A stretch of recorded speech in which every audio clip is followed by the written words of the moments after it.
Hello, Tisha. Hey Jen, what are we talking about these days? Well, I know you're like drowning in report cards. Yes, true. Drowning in report cards and education strikes here in Ontario happening. Right? Today, actually, we're recording this. Today is Dia de los Muertos, which, if you've seen Coco or Book of Life is another animated movie, you know a little bit about it. It's a day that I've always thought was kind of cool with all like the makeup and the sugar skulls and stuff.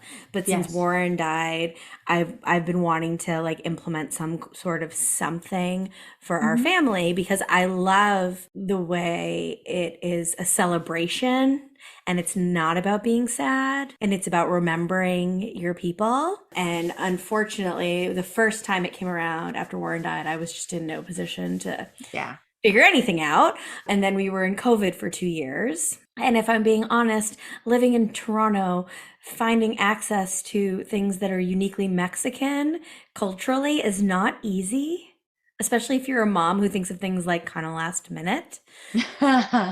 I was still last minute yesterday, but a restaurant near us that I really enjoy was having their own little Dia de los Muertos. They had like special items or whatever. I was like, we're having Mexican food tomorrow and we're going to go. And they had all the colorful banners and they had some skulls and they had their own little ofrenda with Anthony Bourdain's photo on it. And I have to say, my kids were like good and they ate adult food. And I don't know what to do with this information. I feel like maybe they're like Warren was actually there with us because it was really weird. That's awesome. And well, I made a big deal that it was like one of Mummy's favorite restaurants, and you're really lucky that I'm bringing you here. And Right, right. Warren and I had brought Wyatt there when he was like 2, which is kind of this magical age. They can be really difficult, but as long as you feed them, they usually will just sit and like behave fairly well, Yeah. and they'll eat anything, and then they start saying things are gross, whatever. So Yeah. we had that like nice memory, but it was kind of nice. And I said to them, I go, if you can behave this way, we can maybe like go to real restaurants a little bit more. And then Yeah. I think somebody yelled about farting, and I was like, well, never mind. So that was just something from today that was pretty nice for us anyway. I like it. And you're in birthday party planning mode. I loved those stickers you shared in our stories. I'm in birthday planning mode. It's partly because I'm crazy and I'm a planner, Yes. which comes from being anxious, by the way. So I like to have a plan. And I know that my older daughter's birthday always falls around report card and parent teacher interview time. So I try to plan it early so that I'm not losing my mind closer to her birthday. Right. So yes, I am planning a slumber party and I've invited 7 of her 9 and 10-year-old friends to sleep over. They all said yes. And they all said yes. So we're going to have, yeah, that won't be until the middle of the month, but we'll see how that goes. I'll keep you guys posted, but just send me all your positive vibes and like sleepy dust so that they actually sleep would be great. I mean, I have some like really gentle melatonin gummies that I usually give the boys on recording nights and they taste just like candy. So we call it bedtime candy. I mean, they know what it is and they know they can't have them every single night. Like, I'm not like sneakily drugging them, but you Yeah. could sneakily drug the kids. By the way, I'm not purporting somebody actually did Disclaimer. this. No, Disclaimer. don't actually do this. We are completely joking. Tongue in cheek. Although, We if any are. of the parents of the girls coming do such things as give their children some sort of sleep aid in the evening, share it with Tisha so that she can give it to them. Yeah. Yeah. But it's going to be awesome actually. I think it'll be fun and it's her first sleepover, which is wild to me because I always had so many sleepovers growing up and I think it's a couple things. Partly maybe times have changed a bit and then also we're just coming out of the pandemic where people were maybe a little more hesitant about having people in their homes or going into people's homes Yeah, themselves. So absolutely. it feels good and happy. So I've been actually struggling with really feeling overwhelmed lately. Yes. I've really been feeling overwhelmed and like I'm being pulled in so many directions between extracurriculars and tutors and tutoring and report cards and dance and birthday party planning and my own birthday and Halloween. And it just like everything seems to be happening at once. And that's just kind of the cycle. Like I'm just like, it's not going to be like this forever. Things will slow down and then they'll pick up again. And that's just how it goes. I think, like, for you, you started at like our school. Like, if you listen, you know that like Tisha teaches where my kids go to school right before, like, really working there, literally right before the pandemic hit. I started working full time like February 20th or something. And then like 3 weeks later, we never went back. Exactly. And last year we had a more normal year in that everything was in the, like, everybody stayed in the building all year. Like there was no long Yes. stretches of virtual, but there was still a lot of things that weren't really standard, like sports and things like tutoring and extracurriculars, and just wasn't as much of it. And I feel Oh, like yeah. this year it's like back on full force, and I can't tell, like, even I'm feeling it. We had been really checked out of everything, frankly, before the pandemic, understandably. And then Yeah. in like the hardcore lockdowns, I was like, "Pfft, whatever." Even when things would open, I'd be like, nah, it's not safe. You might have felt it wasn't safe. That was really not what it was about. It was just like I didn't want to do it. And then now my kids never usually like to do anything anyway, quite frankly. And now they're like into stuff. And so I'm Yeah. driving them to like water polo and tutoring, and one of them wants to play soccer still this winter, and I'm just like, oh, I don't want to do all of the things on top of making Yeah. sure they do their like spelling homework and All the things. all the things. All the things. And I don't know if we talked about this already. I don't know, but I sometimes also feel like it being darker out earlier, Oh, yes. it impacts me as well, where I think I start to feel like I have less time to actually do the things, but I Yes. do have as much time, but like my brain, once it's dark, starts saying, it's nighttime now. It's time to wind down. And I'm like, but I have 3 hours more work to do. My brain is just like, go to bed. Wind down, go to bed. It's dark out. And like, that is natural and normal for our brains to do that. Like, That's our circadian rhythm. That is, Yes. that also like a perimenopause thing though, I think, as well. Like, don't you remember back when we recorded with Being Here Human, they were like, these girls have to be in their 20s when we suggested a meeting that started at 8:30 at night. yes. We're like, no, we just do everything after the kids go to bed. Because it's quieter.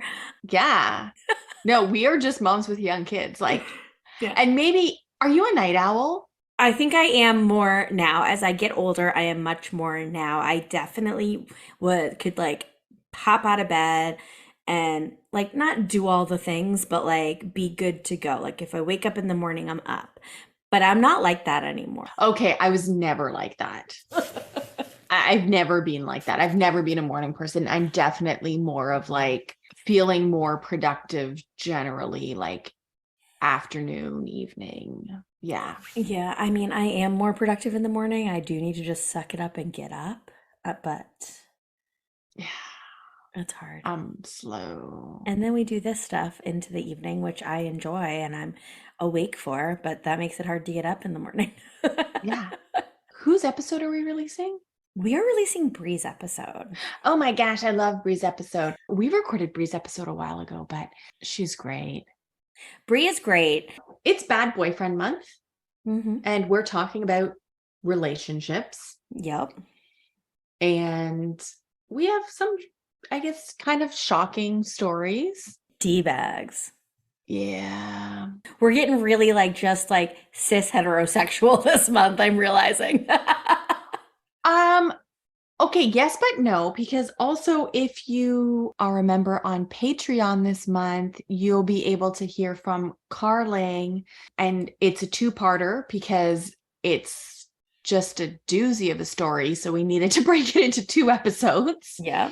Definitely worth a listen. I mean, I think it's worth just paying even the 1-month membership just so you can hear that story. So I'm going to release actually the first episode in November and the second in December as like a little bonus for those of you when we're on break. So I guess, yeah, that is the Patreon one is less so. But yeah, Bree's story is great. And we hope you listen. And again, voice notes, folks, on our link in our Instagram. And I actually think I even posted a link to the voice note thing on our website, nowwhatpod.com. Basically, if you ever want to know anything, whether it's how to reach us, how to join Patreon, how to shop our merch, because we have merch, go to nowwhatpod.com and there's links to everything. And share those voice notes. Let us know what your red flags are. Let us know how you knew that this relationship was not the relationship for you. Yes. So enjoy the episode.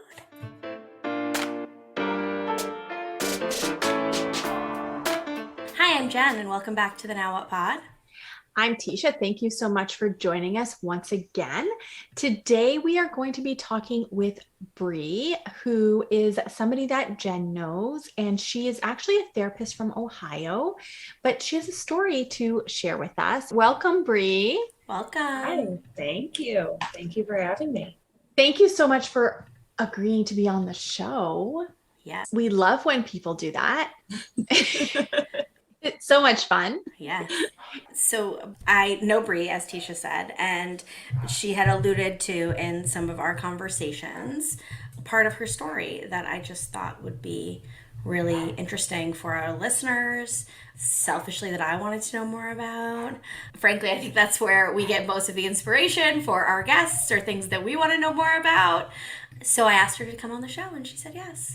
So I don't know where you want to start with sharing, Brea, but this time is yours and how you want to share. Yeah, I think I'll probably start from the beginning and set the stage. So I have an ex-fiance and I met him when I was a junior in college through mutual friends of friends. And from the very beginning, it was kind of a whirlwind, quote unquote, fairy tale romance, right? Swept me off my feet, bringing me flowers, leaving me little notes when he would stay over. 2 weeks into the relationship, dating, whatever, he told me he was falling in love with me, which at the time I was just completely like, oh my gosh, really? And then I think it was like a couple weeks after that, he told me he was in love with me, which looking back now is quite the red flag. But at the time I was young and naive and just thought that was the best thing ever. So we dated for quite a while. I mean, the whole thing lasted probably 8-9 years, but at the very beginning, we dated for a while, met each other's families. He came to like my family functions. I went to his, and he was very much my knight in shining armor, would tell me, how beautiful I was, what he loved about me. I remember, I'll never forget this. There was a night where I was just kind of feeling down and had low self-esteem. And he like stood me in front of a mirror and was like, do you not see what I see? Like, you're beautiful, blah, blah, blah, blah, blah. And then we had a time period where we had broken up and then we got back together. And then from that point on, we were together for a while. And then I went to grad school for counseling and he moved to my hometown with me. And we moved in together and got a condo, and he had a dog that he had. So he brought the dog with him and everything was great. And at the time he had told me, you're in grad school. I want you to focus on school. I'll take care of the bills. He had what I thought was a decent paying job, kind of fluctuating income month to month, but still a decent job. And so that was it for the 2.5 years I was in grad school.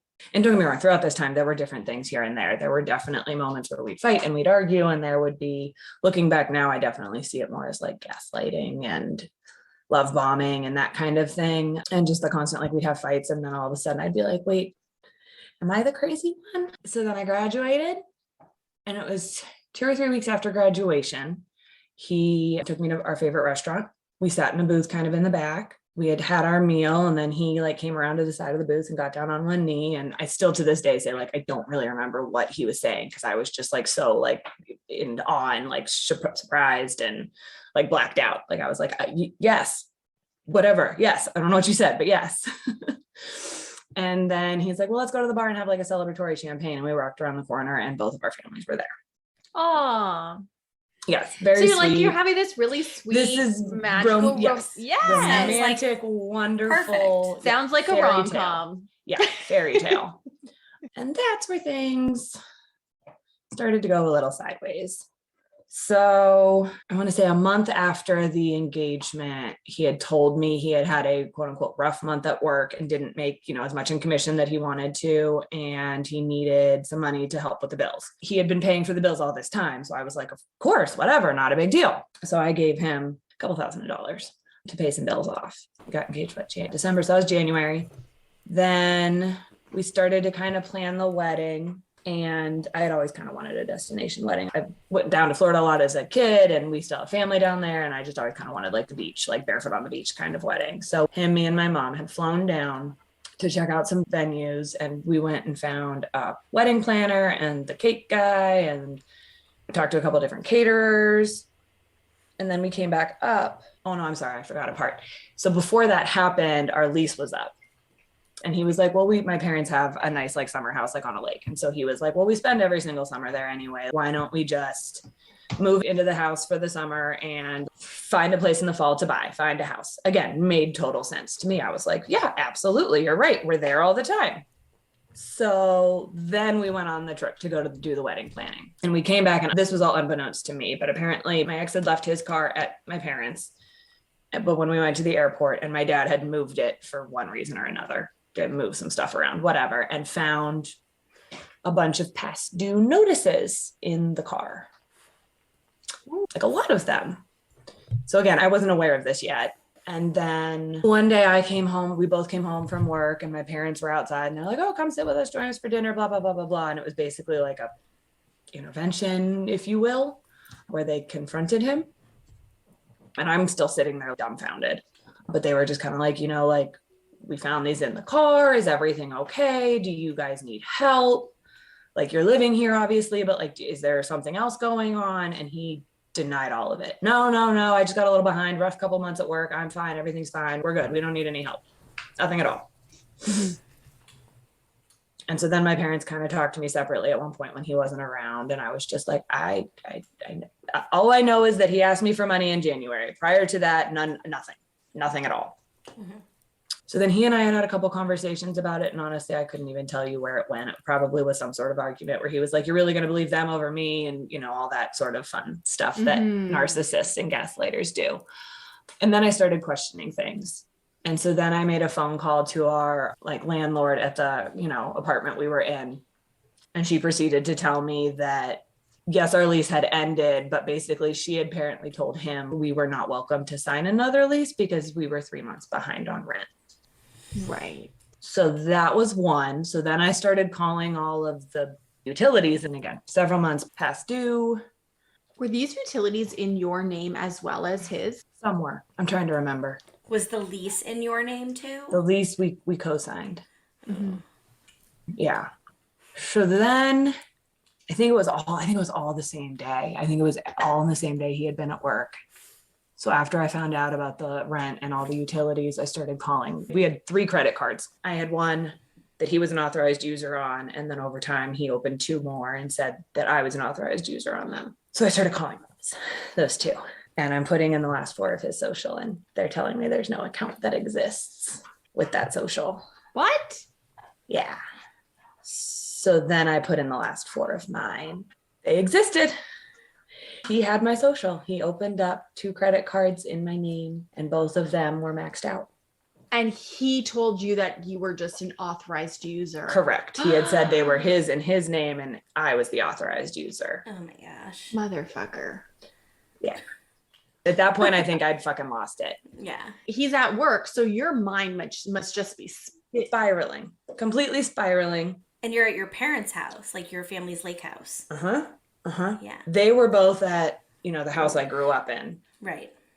So no one was there. So I'm just sitting there completely spiraling, and the cards are completely maxed out. And I'm going back in my brain, and I'm like, okay, I rarely use them. I was like, they're your cards. I'm not going to use them unless I absolutely have to, or you tell me to go buy something with them. I'm not using your credit cards. That's just not right. So I think I got gas on one. And then there was another time where I tried to go and pick something up from a craft store. I think we were tie-dyeing or something, and it got declined. And I asked him about it, and he was like, oh, it probably just froze for some reason. Like, maybe wherever you were was, again, completely logical explanation. I'm sure it's nothing. I'll fix it. We'll get you a new card. No big deal. So my mind's spinning with all of this, and I'm racking up the grand total. Oh, God. I'm trying to do the math in my head. And I think I'd have to go back and look at my notes because I still have everything. But when I went back and totaled it up, I think it was close to $15,000. That's not nothing. No, that he had racked up. And how old were you? 26. And in grad school? Had just graduated, had just finished grad school. So you probably don't have $15,000 just lying around? Nope, definitely did not. So I think at that point I got in the car and I flew to my, my parents' house in town, and I'm going over everything with them. This is the part in the story where I start to regret a lot of the decisions that I made and a lot of the things that I allowed him to manipulate me into. Because the first thing my parents said was call the cops, report fraud, call the credit card companies, report fraud. Yeah. So I did. Cops really wouldn't do anything, but the credit card companies all said, okay. I think I take it back. The one wouldn't, because that was the one that was actually in my name. I had barely used it, but he still racked it up. They wouldn't really do anything. The other one, I think they immediately cut him off, but they were like, we're not really going to do anything. And then the one that I'm still the most pissed about was the one that they said, yes, they cleared everything. They said, okay, we'll fight this, blah, blah, blah, blah, blah. And then, so I did all of that. And then my mom came with me back to the lake house.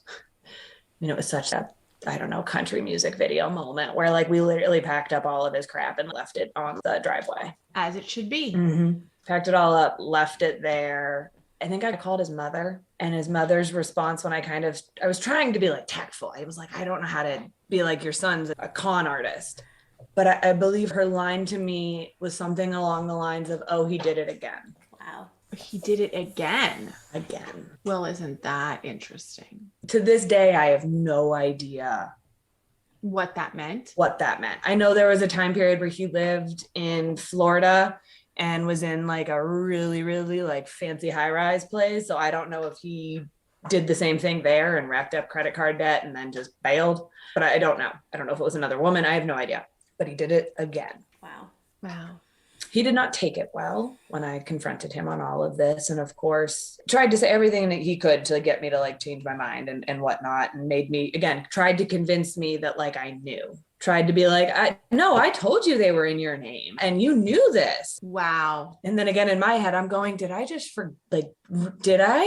forget this entire, and I was like, no.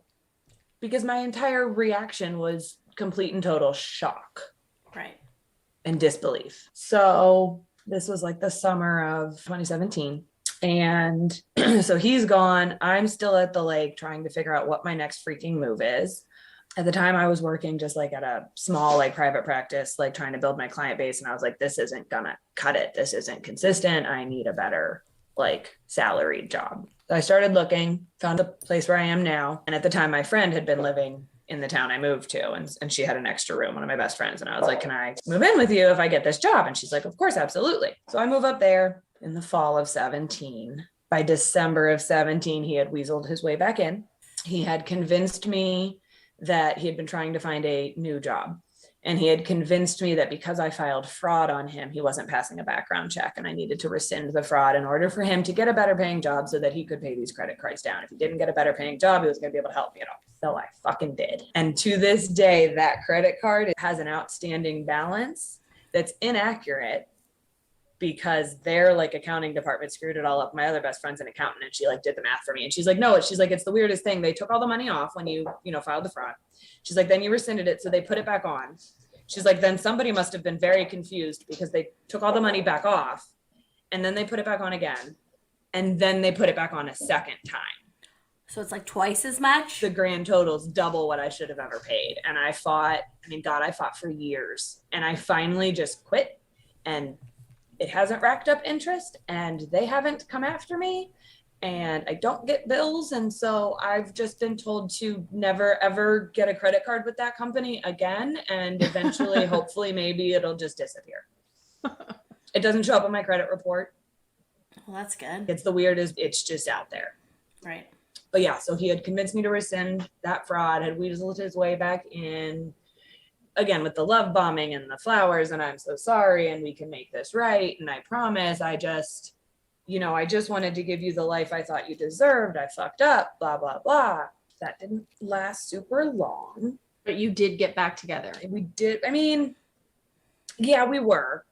It was also, I think it was easier for him to weasel his way back in because I wasn't home anymore. Right.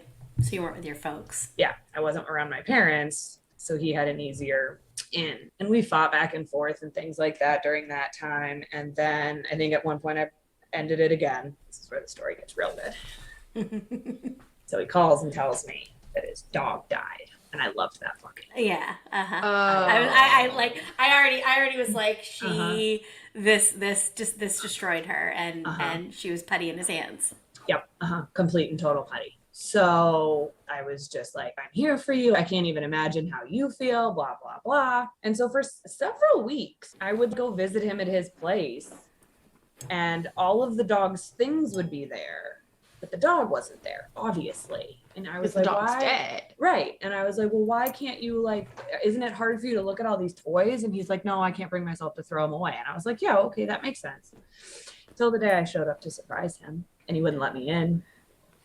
Because the dog was there. The dog was there. Every single time I had come over, it was a pre-planned event where he would take the dog to his parents. And just, I don't know what the hell he was telling them. You got to watch the dog for a bit. I have something to do tonight. I have no idea. But for several weeks, that dog was not in that house, that apartment, until the day I showed up to surprise him. That is like the ultimate manipulation, isn't it? Oh, wait. Oh, just wait. I was an idiot. And to this day, that's probably been the biggest thing that I've had to deal with. And I'll get into how that all plays into things. So what do you say when the dog's there? Yeah. I think I was just in shock and just so excited to see the dog that he wasn't dead that I was just like, okay, we'll talk about this, I guess. And same thing, this man was so goddamn good, and I was so wrapped up in him and just convinced that I still wanted that fairy tale, right? I had spent all those years and it had been the fairy tale, and it was going to be the fairy tale. No matter how many times I had to shove the square peg in the round hole, it was going to be a fairy tale. Right. And so something along the lines, and again, looking back, I'm like, you fucking idiot. But he said something along the lines of like, I just had to get you back. I didn't know what else to do. And of course, in my mind, I'm like, well, how long are you going to pull this off for? Like, I'm so confused. Yeah. I don't really think I ever got an answer for that one, to be honest with you. And then shortly after that, he told me his grandfather passed. He's just killing off everyone, isn't he? Everybody left and right. I'm just waiting for like the terminal illness. Yeah. Right. And he told me his dad might have cancer. Yeah. So it's there. Dad might have, it's there. Dad might have cancer. Grandpa is dead. Again, things were still kind of rocky between us and our families and everything else. Because I imagine your parents are not thrilled about right. Yes, of course being not. with him. Yeah. But yeah, of course not. And I don't even know to this day how much his parents knew. So I was like, do you want me to come to it's going to be awkward, but I will. And he's like, no, it's okay. It's okay. Okay. Because there wasn't a funeral. Dan's catching on. So again, I'm oblivious and naive, and I'm not thinking anything of it because who kills off a fucking grandparent? Nobody's that low, right? That they're going to lie about their grandparent dying. Mm-hmm. Oh no, he doubled down, because then we kind of had an off and on again thing where I was like, I just can't do this. It's never going to work. Our parents are never like, what are we going to do? Run away and never speak to anybody again? Like, this isn't going to work. Then he told me grandma died. That she was just so distraught over losing her husband that, 6 months later, 5 months, I don't know how long it was, she died. This is where I finally started to fucking get a clue. So I Googled.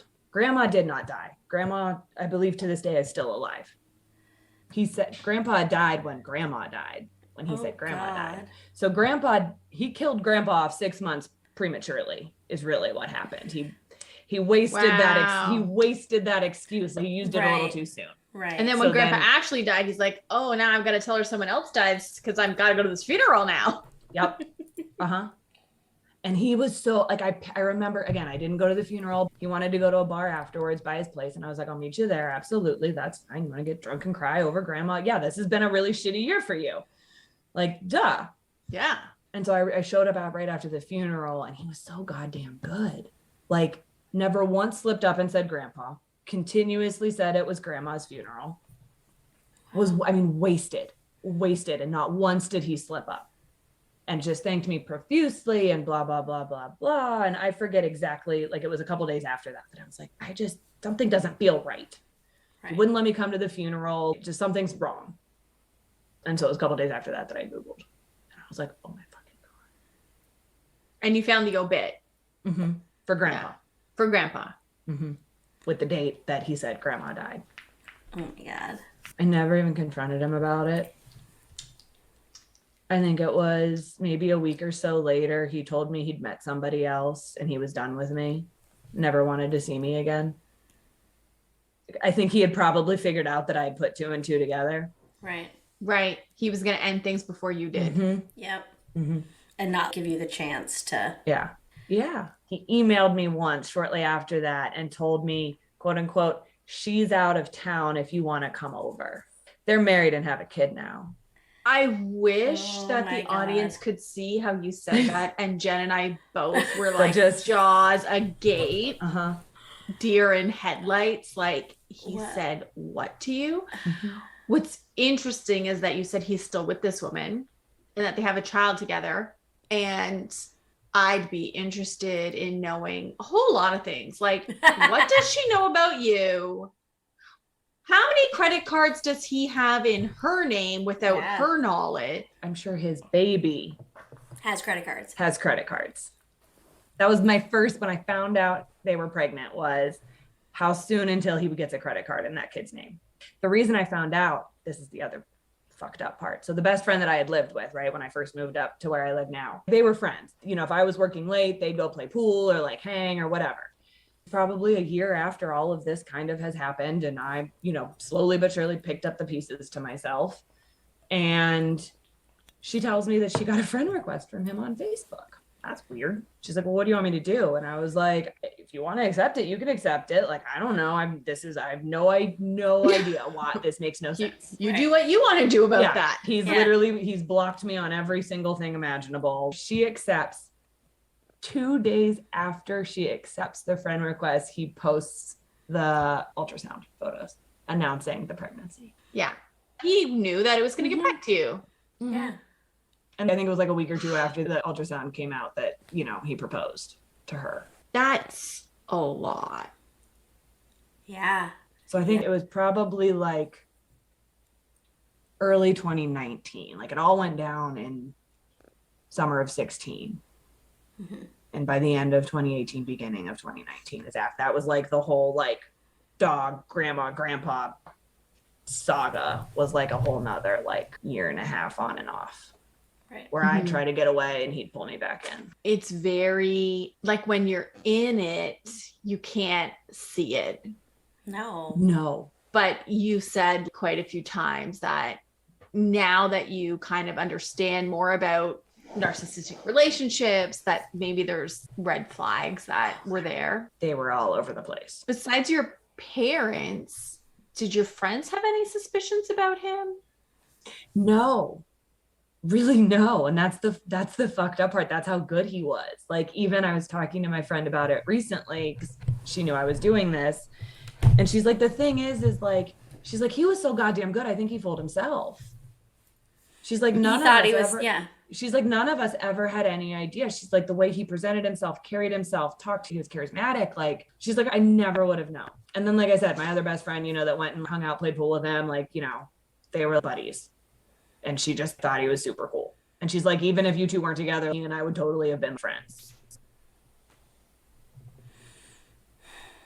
He was just that good. Mm-hmm. He definitely believed his own story. Oh, yeah.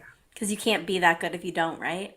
So just thinking financially, when you rescinded this fraud stuff, how did that impact your life? Like, how could you? Yeah. So. Because I know you now own where you live. Right. I bought a condo. Yeah. think it was 9 to 12 months after everything like ended, I was able to get a condo, because during those years that we were doing the thing and the dogs and everybody was dying, he was giving me some money to pay off these cards. Okay. He was not a lot at all. I paid off the 3 months worth of rent. I paid off all the utility bills, and then the credit cards he helped me with, obviously minus the big one that, got duplicated and all screwed up, which, by the way, that one had my engagement ring on it. He paid for my engagement ring with the credit card he opened fraudulently in my name. Oh God. All class, this guy. Yeah. Wow. Pawned the ring. My uncle has a pawn shop. Pawned the ring. Put that on the card. Yeah. But you don't want the ring anymore, right. I imagine. So might as well put it to good use. Yeah. So during all of that time, things had kind of been paid down. And I will say I was very, very fortunate. My father did a lot of things, even during my childhood and when I was little, to kind of set me up. And like, I had a decent credit score just because my dad had kind of opened a card or put me on a card, like when I was like an infant. So here I was at 27 years old and I had a 27-year long credit history. Okay. And it was a card my dad barely used, and he did it with all of my siblings. And it was just like, that was how he did it in his mind to kind of set us up. So like I was very, very fortunate, and I am grateful for that. And I know that had I not been in that type of situation financially, shit could have been a lot uglier. Yeah. Shit could have been a lot uglier. And then, like I said, when I was living with my best friend, we were living in, a really old building, not the greatest area of town, not the worst area at all, but like paying pennies, to be honest with you. And I had gotten this new job, and I just saved every single penny I could. Right. And paid off his debt. Paid off his debt, saved every little bit I could, and then was able to buy my condo with my own money for the down payment. One of the things that I'm thinking about, as shocking as your story is as you're telling it, and to listen to it, like Jen and I both have our jaws wide open, and it is shocking. And yet I'm not naive enough to think that you're the only woman that this has ever happened to. Right. Like, no. And I've looked it up before. I had no idea. I truly did. I mean, we all know, right? I was a counselor. There's emotional abuse, there's sexual abuse, there's physical abuse, there's neglect, right? Financial abuse is a thing. Yeah. And I hadn't really put that together until I started looking into it. And I mean, there were women that married for years, right? Married for years and years and years and years. Husbands are crazy gamblers, and they're, hundreds of thousands of dollars in debt. So to this day, anytime I start going down that path of like, I didn't get my fairy tale, my therapist has this thing where she'll tell me, like, just because it could have been different doesn't mean it would have been better. Right. And I have to repeat that to myself from time to time, because it's like, you're right. Like God only knows where I'd be at this point. Yeah. If the marriage and everything else had happened. What if you got your fairy tale destination wedding? Then what? Right. What if you'd had children with him? Yeah. That he was opening up credit cards in their names. Credit cards in their names. Yeah. And maxing them out. Racking up more debt in my name. You know what I mean? It should be a Lifetime movie.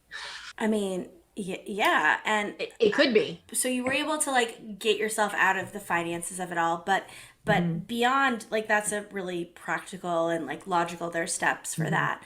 But obviously, your trust was completely taken advantage of. Yeah. Oh no, the emotional damage that this had caused. I mean, I'm still working through it. I'm still to this day working through it. Yeah. It took me a long time to really like actually date somebody. And when I did, none of them lasted very long. A couple months here, a couple months there. And I was just always like, I got to get out before shit hits the fan. I got to get out before whatever happens. Before they have any opportunity to whatever. Yeah. Any red flag I saw, it was like, nope, got to go. That's it. I was just going to ask like how this impacted you, like, emotionally or psychologically, because yes, there's that financial impact, but there was also that trust that you had, and you were vulnerable with him. I imagine you were together for 9 years. That is not an insignificant amount of time to be in a relationship. Yeah. And then to find out that there were things you didn't know. Mhm. There's probably things I don't know still to this day that Yeah. happened or he did, honestly. I wish I could say that finding out that he was, married and having a baby didn't hurt me as much as it did, but it definitely did. And I think it was more of the fact that it was like how I'm so in a million pieces, right? I'm still trying to pick myself up and put myself back together and work through this dumpster fire that you created, yet you're off having your happily ever after with the next person you got together with. And I think that's what makes it so hard trying to move on and work past dating a narcissist, is because they can do that. There were no real feelings involved, so they can move on and be happy. I was just going to say this is his happily ever after, but the fact of the matter is he can't be happy, and there is no like ever after, and the reality is that this probably won't last either, and it's just he got your happily ever after. What you had wanted out of it. That's the other part. He had told me for years he was sterile. Some sporting. Of course he did. He was sterile constantly. Like, I'd marry you tomorrow if I could. I'd marry you tomorrow if I could. And I'm like, oh my God. Like it took me a while to put the pieces together, but I'm like, she got knocked up so goddamn fast. Super sterile. It didn't work. Your plan didn't work. You wanted to trap me with you so that you could continue to use me because we'd have a baby. But I never went off the pill. And he found somebody, I guess, that was, I don't know, ready to have a baby or not dumb enough to believe that he was sterile, and now it's their miracle child. I don't know. But in my head, I'm like, no, you knew you weren't sterile. Oh my God. So he would tell you he was sterile so you would go off the pill so that... Oh my God. Because then you're locked in. Yep. You're tied. And he has a permanent attachment he can just siphon from. Oh, you dodged that bullet. Shit. So it's been a lot of therapy. It's been a lot of processing things. And I think the hardest part was, I was in grad school for counseling therapist. Like, I should know the signs of narcissistic abuse. I should know this. I should have known better. I should have seen this. I can't believe I let it go on for so long. I mean, I have those thoughts all the time. At the same time, I think that will help you. Like, it can help you understand sometimes your clients and the decisions that they make, or right, like, because you can see how these things happen and you can receive that without necessarily judging them, right? Like, there's the whole statistic or whatever it is that says it takes a woman or somebody that's abused 7 times to leave their abuser, about 7 times on average to leave their abuser for physical abuse. That's true for anything. I absolutely 110%. Because for almost the entire relationship, everything was perfect. And then I got that ring on my finger and it switched on a dime. Because I wonder if he felt like now you had the ring, like you were locked in the same way that you would have been if you had a child with him. Yeah, he had locked it down. It's reminding me of the episode with, oh my God, I can't remember her name now, but the second she moved in, the physical abuse started. Chelsea, we did record an episode with a woman and it was physical abuse, and it started right after she moved in. And she moved in with him into like his neighborhood, like his community and his small town. So she's kind of stuck and alone and isolated. Yeah.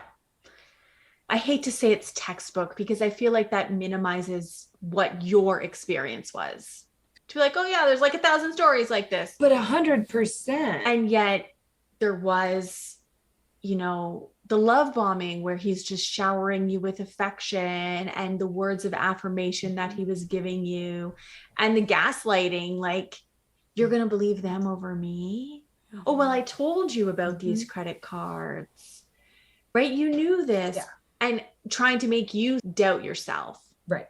Questioning my own reality. That eats away at a person. Yeah. Right? Like those little seeds of doubt over time. And I mean, it took him 9 years to get to where it got, right? It wasn't just overnight. Well, I just think of like when you look at a picture like up here, like close up, like I'm holding my hand right up to my face, and you can't really see what it is Mhm. until you pull it all the way out. And when you're Yeah. in it, you can't get that macro look on something, right? And Mhm. it's reminding me of a story that I think we had to hire a sleep doula to help me get my eldest to sleep because he was a horrible sleeper. And she shared a story of a pediatrician who literally her and her husband would do 4-hour shifts bouncing on a yoga ball to get their kid to stop crying. And this is a pediatrician who should know what to do. And like I reference that often Mhm. because just because you know how to guide someone else through something doesn't mean that you can do it for yourself when you're in it. Mm-hmm. Mhm. Yes. And it feels like it's the same. It's funny you said that because I just saw a TikTok recently that I sent to a couple friends that know the whole story. And I was like, oh my God, because it was basically like a therapist on TikTok being like, we are the worst when it comes to getting out of abusive relationships because we'll gaslight ourselves in being rationalizing and, oh, they must have had a terrible upbringing or something must have happened or, we'll make and I was like, oh my God, that's exactly what I did. Mm-hmm. That's exactly what I did. And I think therapists in general have to have like an immense capacity for empathy, right? Yeah. And probably more so than like your stereotypical woman, they feel like they can heal the person or help the person, right? Oh, Right. totally. I was Yeah. just thinking about your story, and I want to ask, then you found out that the grandma hadn't died and you decided not to confront him. Why do you think you made that decision? I wish I could tell you it was that like everything clicked and I was just like, I know confronting's not going to solve anything, which I think there was a part of me that did know that.